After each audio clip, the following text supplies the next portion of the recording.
Bayong adlaw makamagso karong adlaw na padong milakaw ani so nako ra sa guwa naghuwat kay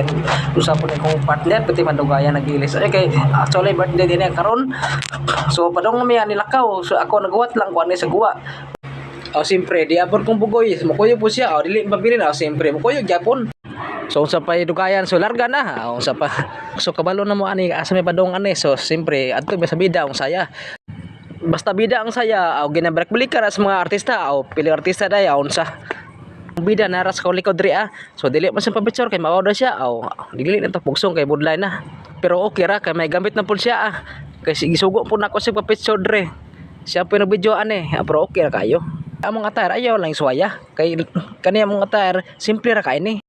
kasi tinuod lang kanay mga orasan nagdalit-dalit jud mi ani kay hapon na kay simpre mo duty pa ko niyang gabi kay night shift akong duty pero kay birthday lagi ato ang i-enjoy iyang birthday karong adlaw kasi dili eta ka score nabuang na matamparuson man kita ni ron ba dapat kasagang drive ta nabaw lang jud di ana ta sa bida ang saya naglinya na ko diri so ayon yung tulokang attire ang itsura yung tanawa awon sa so okay na so nangaon na may rin napita pero natingamo wa na yung napinggan gibutangan spaghetti awpak wa napaksit na. Pero ang bida karong adlaw dili pa matubang sa kamera kay mawaw daw siya. So kay busog naman so naghinagaray na may mamuli na. Pero ako asang picture ang palibot para na ebidensya unsa.